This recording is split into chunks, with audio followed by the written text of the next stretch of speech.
জীবনে সম্পর্ক স্থাপন করার আগে সম্পর্ক বজায় রাখতে শিখুন, তবেই আপনি একজন প্রকৃত সাথী হয়ে উঠবেন।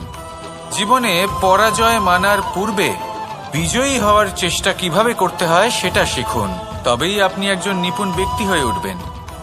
অন্তিম এবং সবথেকে গুরুত্বপূর্ণ কথা, জীবনে ভালোবাসা লাভ করার পূর্বে ভালোবাসা প্রদান করতে শিখুন, তবেই আপনি একজন প্রকৃত প্রেমী হয়ে উঠবেন। আসুন আমার সাথে ভালোবেসে বলুন, রাধা রাধা। এই সংসারের সব থেকে বড় যুদ্ধ কোনটা? দেব-অসুরের যুদ্ধ, যা অনেক বছর ধরে চলেছিল, নাকি রাম রাবণের যুদ্ধ, নাকি মহাভারত? না, সংসারের সব থেকে বড় যুদ্ধ হলো সেইটা যা নিজের সাথে লড়া হয়, নিজের মনের সাথে লড়া হয়, নিজের অন্তরের সাথে লড়া হয়। এটাই সব থেকে বড় যুদ্ধ। এবার নিজেই দেখুন আপনার সব থেকে বড় শত্রুকে। আপনার স্বার্থ, আপনার কামনাগুলি, আপনার অহংকারগুলি, যা আপনাকেই নষ্ট করে দেয়। যদি এদের ওপর আপনি বিজয় লাভ করতে পারেন, তাহলে ধরে নিন এই সংসারে সবার ওপরে আপনি বিজয় লাভ করতে পারবেন। এই সংসারে কেউ আপনাকে পরাজিত করতে পারবে না, কিন্তু তার জন্য প্রয়োজন অনুভূতির। অনুভূতি ভালোবাসার, অনুভূতি অনুপ্রেরণার। যে ব্যক্তি ভালোবাসতে পারেন এবং প্রেরণা দিতে পারেন, তিনি চিরকাল জয়লাভ করতে পারেন। নিজের কাছে ভালোবাসার এক অস্ত্র রাখুন আর প্রেরণার এক ঢাল। জীবনে কেউ আপনাকে পরাজিত করতে পারবে না। আসুন আর আমার সাথে ভালোবেসে বলুন, রাধা রাধা। সৌন্দর্য। মানুষ নিজের সৌন্দর্যের বিষয়ে কতটা ভাবে, চায় যে সে সব থেকে বেশি রূপবান হবে, সব থেকে বেশি সুন্দর হবে। কিন্তু সৌন্দর্যের পরিভাষা কি তা কি সে জানে? কোনো মাকে জিজ্ঞেস করুন, ওনার জন্য সৌন্দর্যের পরিভাষা ওনার সন্তান। কোনো ভক্তকে জিজ্ঞেস করুন, ওনার জন্য সৌন্দর্যের পরিভাষা ওনার ভগবান। শ্রীরামকে জিজ্ঞেস করুন, ওনার জন্য সৌন্দর্যের পরিভাষা হলো হনুমান।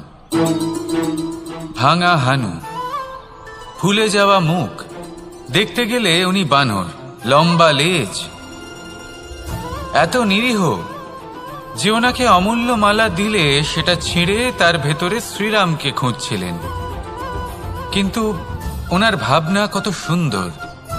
উনি এটা বিশ্বাস করেন যে সংসারের যতই মূল্যবান জিনিস দিয়ে এই মালা তৈরি করা হোক না কেন, যদি এর মধ্যে শ্রীরাম না থাকেন, তাহলে এর মধ্যে কোনো অর্থ নেই। সৌন্দর্য রূপে নয়, ভাবনায় নিহিত থাকে।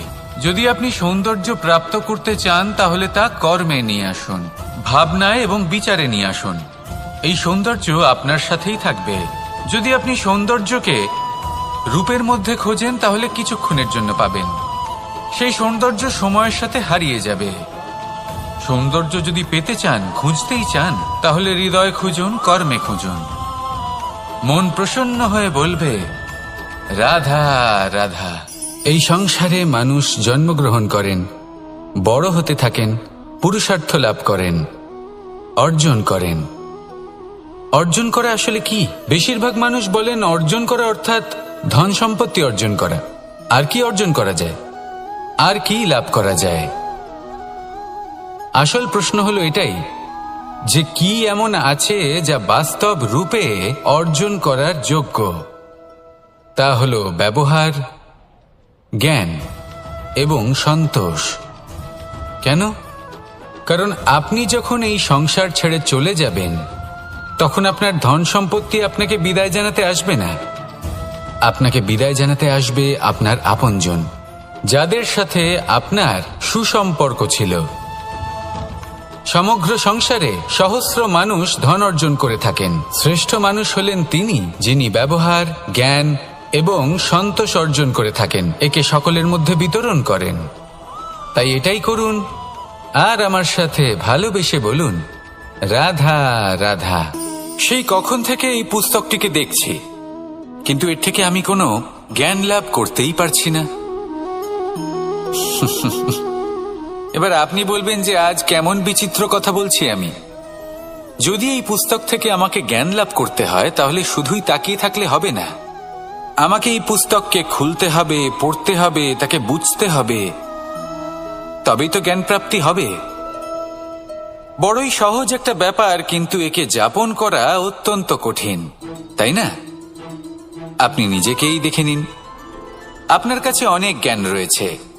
সহজ থেকে সহজতর জ্ঞানের কথা যদি বলি, আপনি এটুকু তো জানেন যে সত্যি কথা বলা ভালো কাজ, দান করা হলো পুণ্যের কাজ। আপনি জানেন যে পরিশ্রম করলে সাফল্য আসবে। এই জ্ঞান তো আমাদের কাছে রয়েছে, এমন অনেক জ্ঞান আমাদের কাছে রয়েছে, কিন্তু আলস্যের কারণে, অবহেলা করে আমরা শুধু এই জ্ঞান প্রয়োগ করতে পারি না, এই জ্ঞান যাপন করতে পারি না, একে আচরণে প্রয়োগ করতে পারি না, সেই জন্য দুঃখী হয়ে যাই। তাই আপনার কাছে যা যা জ্ঞান আছে, যা যা জ্ঞান আপনি লাভ করেছেন, সেই জ্ঞান যাপন করা শুরু করুন, জীবনে প্রয়োগ করতে শুরু করুন। এই মন প্রত্যেকটি মুহূর্তে প্রসন্ন থাকবে, আর লক্ষ্যপ্রাপ্ত করে এই মন বলবে, রাধা রাধা। একটা জলের ফোঁটাকে ফোঁটা নামে সম্বোধন করা হয়। অনেক ফোঁটা একত্রিত হলে সাগরের রূপ ধারণ করে। শুধু একটা পাতাকে পাতা বলা হয়, অন্য অনেক পাতার সাথে একত্রিত হলে তা গ্রন্থের রূপ ধারণ করে। একটা মাত্র সুতো অন্য সুতোর সাথে মিলিত হলে বস্ত্রের রূপ ধারণ করে। অনেক সংখ্যক ইট একত্রিত হলে মহলের রূপ ধারণ করে। সৈন্যরা একত্রিত হলে সৈন্যদল তৈরি হতে পারে। এটা হলো শক্তি সংগঠনের, এটাই হলো শক্তি একতার। তা সে বনস্পতি হোক বা কোনো ব্যক্তিই হোক, কোনো মনোভাবই হোক, যদি একা থাকে তাহলে দুর্বল হয়ে পড়বে।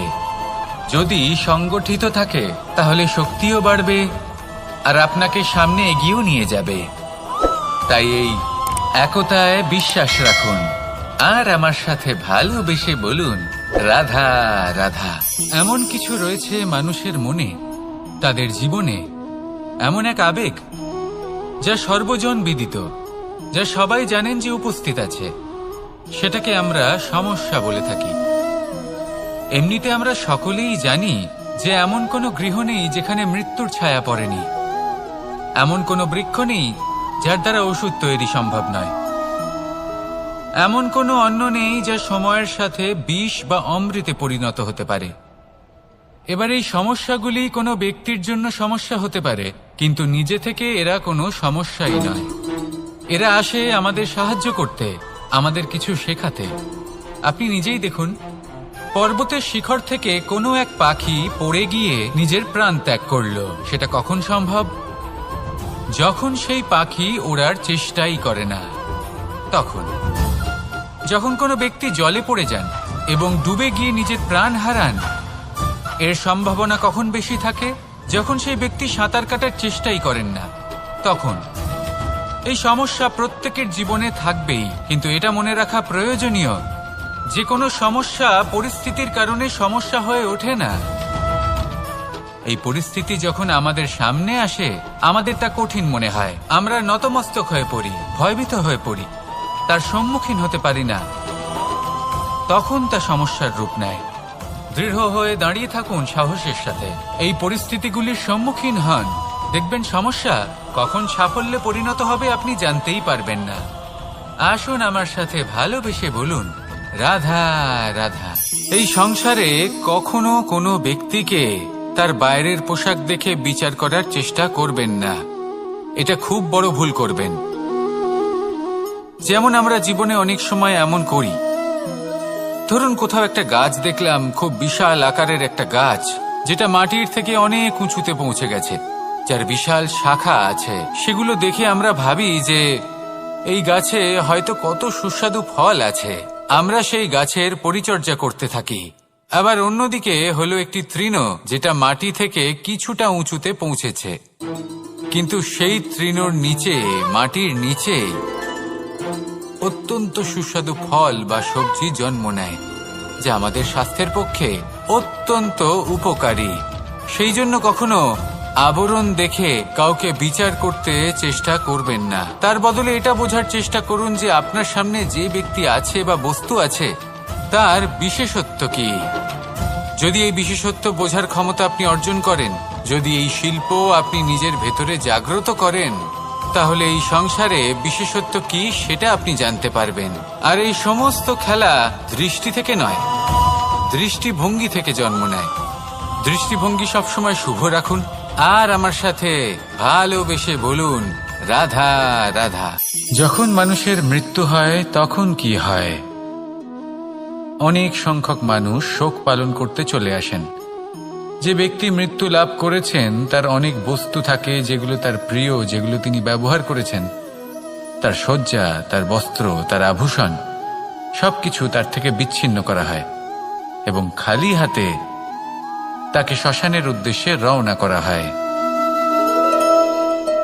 আমি আপনাকে এই প্রশ্ন করতে চাই, আপনি এই সংসারে কি অর্জন করেছেন? ধন সম্পত্তি, বস্ত্র, আভূষণ, এই সবকিছু যে আপনি অর্জন করেছেন, আপনার মৃত্যুর পরে তা আপনার থেকে দূর হয়ে যাবে। এর উত্তর হলো একটাই, আপনার কর্ম। শুধু সেটাই আছে যা একান্ত আপনার, আর শুধু সেটাই এই সংসার থেকে চলে যাওয়ার পরেও সংসারেই জীবিত থাকবে। যদি আপনি দুষ্কর্ম করেন তাহলে এই সংসার আপনাকে একটি অনুচিত উদাহরণ হিসেবে মনে রাখবে যে এই ব্যক্তি খুব পাপী ছিল, অনুচিত কর্ম করতেন। যে পথে তিনি চলেছেন সেই পথে কারোর চলা উচিত নয়। সেখানেই যদি আপনি সৎকর্ম করেন তাহলে সংসার চিরকাল এটাই বলবে যে খুব ভালো মানুষ ছিলেন, সবাইকে ভালোবাসতেন, সবাইকে সাহায্য করতেন, আমার খুব প্রিয় মানুষ ছিলেন। এটাই হলো শ্রেষ্ঠ কর্ম। সেই জন্য জীবনে শুধুমাত্র ধন সম্পত্তি আভূষণ এই সব অর্জন করতে গিয়ে নিজের মনোনিবেশ করবেন না। শ্রেষ্ঠ কর্ম করুন। সংসার থেকে চলে যাওয়ার পরেও এই কর্মই এই সংসারে আপনাকে জীবিত রাখবে। আসুন আমার সাথে ভালোবেসে বলুন, রাধা রাধা। আমরা সবাই সূর্যকে সম্মান করি, ওনাকে শ্রদ্ধা করি, ওনাকে পুজো করি। এই সূর্য আমাদের শক্তি প্রদান করেন, প্রকাশ প্রদান করেন। কখনো কখনো উষ্ণতা এতটাই বাড়িয়ে তোলেন, এতটাই তপ্ত করে তোলেন, আমাদের একথা মনে হয় যে আমাদের এই শরীর জ্বলে যাচ্ছে। তখনও আমরা বিরোধিতা করি না, তাকে কটু কথা শোনাই না, আমরা সসম্মানে তা গ্রহণ করি। কেন কেন করি? কারণ আমরা জানি যে সন্ধেবেলা যখন সূর্যাস্ত হবে তখন শুধুমাত্র অন্ধকার বাকি থাকবে। ঠিক কিছুটা এরকমই হয় আমাদের মাতা পিতাও, যিনি আমাদের জন্ম দেন, আমাদের ভরণ পোষণ করেন, আমাদের বড় করেন, আমাদের প্রেম প্রদান করেন। কখনো কখনো তাদের মুখ থেকে কটু কথা নিঃসৃত হয়, আমাদের দুঃখ হয়, কিন্তু তখন আমাদের এটা বোঝা উচিত এগুলি নিঃসৃত হচ্ছে আমাদেরই মঙ্গলের জন্য। যেমন সূর্যদেব, উনিও উত্তাপ দিয়ে থাকেন আমাদেরই মঙ্গলের জন্য, যাতে ফসল পাকতে পারে, যাতে জল বাষ্প হয়ে মেঘ হতে পারে, বৃষ্টি হতে পারে, আর এই সংসারে নিরন্তর জলের প্রবাহ থাকে। আমাদের মাতা পিতা, তাদের কঠোর আচরণ, তাদের কঠোর অনুশাসনের পেছনে লুকিয়ে থাকে ওনাদের ভালোবাসা। আমাদের তা বুঝতে হবে, সসম্মানে ওনাদের গ্রহণ করতে হবে। কারণ ঠিক সূর্যাস্তের পরে যেমন চতুর্দিক অন্ধকারচ্ছন্ন হয়ে যায়, তেমনি আমাদের জীবন থেকে যখন আমাদের মাতা পিতা চলে যায় তখন আমাদের জীবনেও শুধু এবং শুধুমাত্র অন্ধকারই ছেয়ে থাকে। সেই জন্য নিজের মাতা পিতাকে সম্মান করুন, ওনাদের ভালোবাসা প্রদান করুন। এই মন আর এই জীবন প্রসন্ন হয়ে বলবে, রাধা রাধা। পরিস্থিতি কখনো এটা ভালো থাকে, আবার কখনো মন্দ হয়ে যায়। কখনো এই পরিস্থিতি আমাদের পক্ষে থাকে, আর কখনো এই পরিস্থিতি অনুযায়ী আমাদের চলতে হয়, কোনো বিকল্প থাকে না।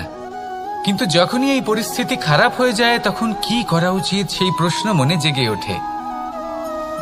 পরিস্থিতি যখন প্রতিকূল হয় তখন আমরা কিছু হারালে তা হারিয়ে ফেলি, ঠিক আছে, কিন্তু যা বাকি আছে সেটা আমরা আগলে রাখতে পারি। পরিস্থিতিকে সামলে রাখার চেষ্টা আমরা অবশ্যই করতে পারি, শুধু সেটুকুই আমাদের হাতে রয়েছে। কিন্তু এর থেকেও বড় সমস্যা আছে, অহংকার। কখন প্রবেশ করে আমরা জানতেও পারি না। এই অহংকার আপনাকে বুঝতেও দেবে না যে আপনি সত্যি কিছু হারিয়েছেন। আপনার কিছুই যাবে আসবে না।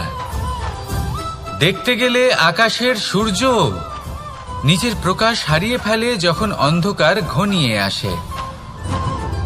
তাহলে আমরা কে হই? ওনার সামনে তো কিছুই নই। এই অহংকার আমাদের দমন করতেই হবে।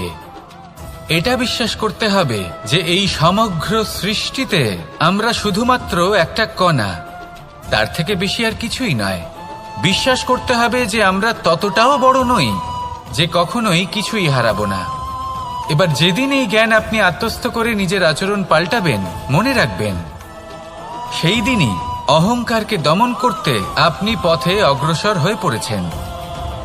এই অহংকারকে দমন করুন আর আমার সাথে ভালোবেসে বলুন, রাধা রাধা। আমি দ্বারকাধীশ এবং আমার সভাতে বিভিন্ন সময় বিভিন্ন ধরনের মানুষ আসেন, নিজেদের দাবি নিয়ে, নিজেদের ইচ্ছে নিয়ে। কখনো কেউ ভোজন চান, আবার কখনো কেউ ওষুধ। কখনো কেউ বস্তু চান, কেউ আবার চান বস্ত্র। কারোর জ্ঞান চাই, কারোর ধন চাই, আবার কারোর বাসস্থান। অনেক সময় আমি এই অনুরোধ, এই ইচ্ছে পূর্ণ করি না। এবার আপনি এটা ভাবতেই পারেন যে কৃষ্ণ তো তাহলে লোভী, ওর কাছে তো সবকিছুই রয়েছে, তারপরেও সে নিজের প্রজার ইচ্ছে পূর্ণ করে না, তাদের সমস্যাগুলি বুঝতে পারে না, তাদের সুখ স্বাচ্ছন্দ্য প্রদান করে না। আসল সত্য হলো এটাই যে কোনো সবল ব্যক্তি, যে কোনো গৃহস্থ ব্যক্তি যে